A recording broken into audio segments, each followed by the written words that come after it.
Pela graça de Deus, você será revestido da glória do esplendor divino.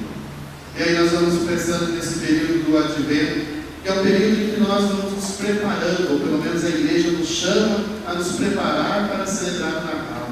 É o momento em que a gente vai deixando de lado, queridos irmãos, aquilo que é falta de esperança, aquilo que é sofrimento, aquilo que é tristeza, para que nós nos preparemos para receber o Salvador. Porque senão o Salvador chega, nós celebramos o nascimento de Jesus, e o que Ele vai encontrar em nós?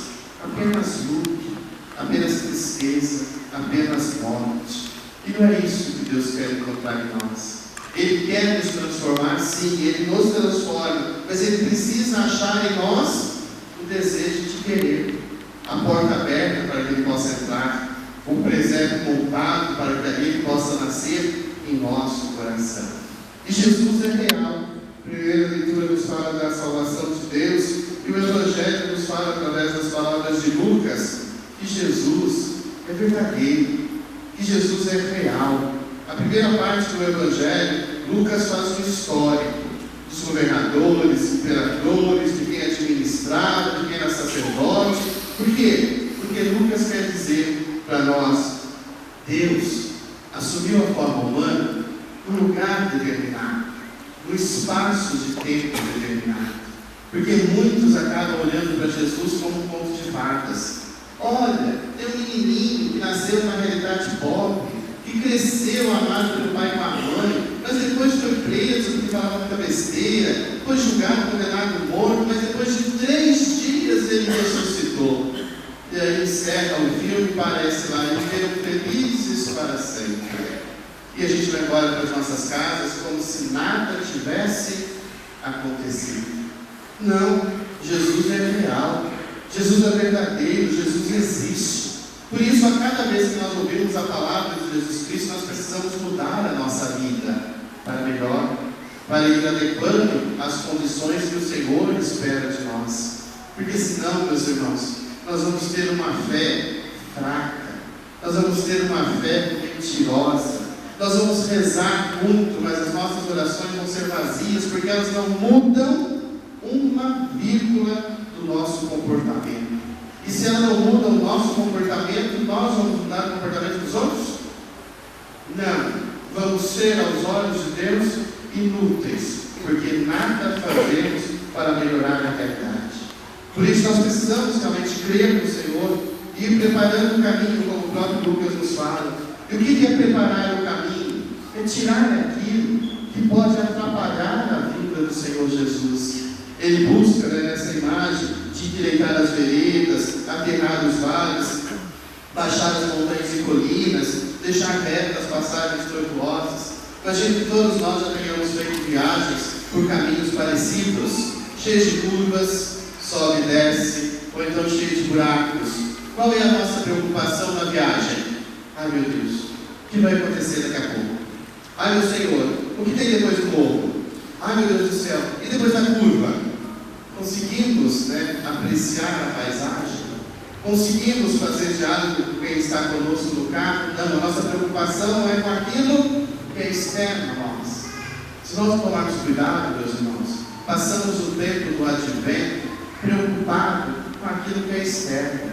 Vamos celebrar o Natal do Senhor na véspera, no dia 24, vamos até a missa no dia 25, mas não celebramos o nascimento do Senhor.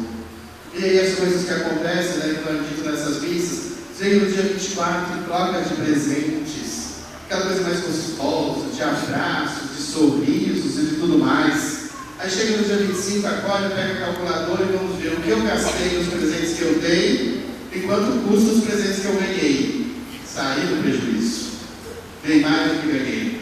Acaba sendo um Natal para nós apenas comercial. Ou então fazemos a ceia de Natal, a gente espera meia-noite para poder começar a comer. A gente está roxo de fome, mas come antes. Para nós que somos cristãos, o Natal começa depois da missa, não à meia-noite. Depois da celebração da Eucaristia. Mas enquanto dá meia-noite, a gente não come. E aí, da meia-noite aí depois de alguns dias, a gente olha e se esquecemos de alguma coisa da nossa ceia de Natal. O que será que foi? Sobremesa? Não, sobremesa tinha. A champanhe? Não, champanhe também tinha. Esquecemos de peru? Não, tinha, tanto que não sobrou nada. O que será que nós esquecemos? Esquecemos de rezar ao redor da mesa. Comemos e bebemos, mas não fomos capazes de dizer que estamos fazendo como Jesus Cristo. Meus irmãos, esse período do Advento é um período para nos preparar, para que quando chegar o momento do Natal, nós tenhamos a consciência bem clara: Deus está no nosso meio. Deus está aqui. Não é uma memória, uma encenação, é uma atualização do que aconteceu. Ele veio ser o nosso Salvador. Se tomarmos cuidado também, as nossas preocupações são com coisas que não nos ajudam. Alguns aqui na cidade têm dito que eu sou contra o Papai Noel. Eu não sou contra o Papai Noel, mas eu sou mais a favor do que de Jesus. Se a gente tomar cuidado, quando a gente chega na casa de alguém, o que está de destaque dentro desta casa nesse período? Papai Noel pendurado na porta principal. E o presépio, onde está? No cantinho da casa, quase escondido, que só vai ser notado se uma criança passar por perto e quebrar uma peça. Aí alguém diz: olha, tinha o Papai Noel lá. Tinha o Papai Noel, tinha o presépio. Agora não tem mais, que quebrou. Queridos irmãos, para os outros que não são cristãos, que põem o Papai Noel, põem a...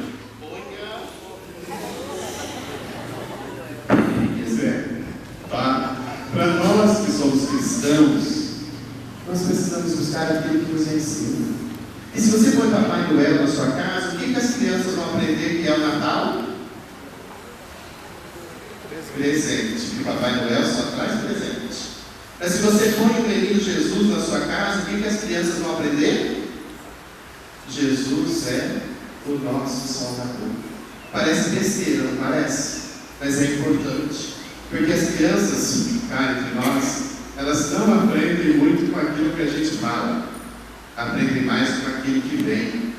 Então precisamos tomar um pouco de cuidado, para que esse período de Advento também seja um período catequético para as nossas crianças.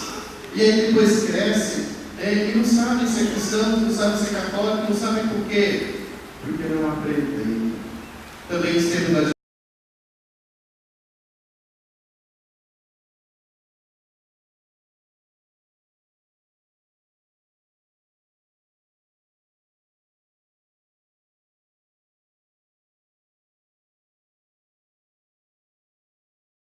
tolerância, ou então a gente reza para que eles sofram acidente de carro e não venham. É alternativas. Mas para nós que somos cristãos, isso se impede. Por quê? Porque nós pedimos a graça, não o sofrimento. Nós recebemos de Deus a graça e não a dor. Portanto, queridos irmãos, eu digo a vocês que esse tempo do Advento é um tempo em que nós dizemos: Senhor, eu quero me preparar para que no dia que eu celebrar o nascimento do Senhor, eu tenho a consciência bem clara: o Senhor está vivo e está morando comigo. E morando comigo está sendo o meu Salvador. Aí temos mais 2 domingos, mais 2 velas da coroa do Advento para acender, que é o símbolo mostrando para nós que à medida em que Jesus vai se aproximando, a luz vai se intensificando. Que Jesus seja a nossa luz, para fazer desaparecer de nossa vida todas as trevas e toda a escuridão. Louvado seja nosso Senhor Jesus Cristo. Creio em Deus Pai Todo-Poderoso, Criador do céu e da terra, e em Jesus Cristo, seu único Filho, nosso Senhor, que foi concebido pelo poder do Espírito Santo, nasceu da Virgem Maria, padeceu sob Pôncio Pilatos, foi crucificado, morto e sepultado, desceu à mansão dos mortos, ressuscitou no terceiro dia, subiu aos céus, está sentado à direita de Deus Pai Todo-Poderoso, onde há de vir julgar os vivos e os mortos. Creio no Espírito Santo, na Santa Igreja Católica, na comunhão dos santos, na remissão dos pecados, na ressurreição da carne, na vida eterna. Amém. Elevemos com humildade ao Senhor, nosso Deus e Pai.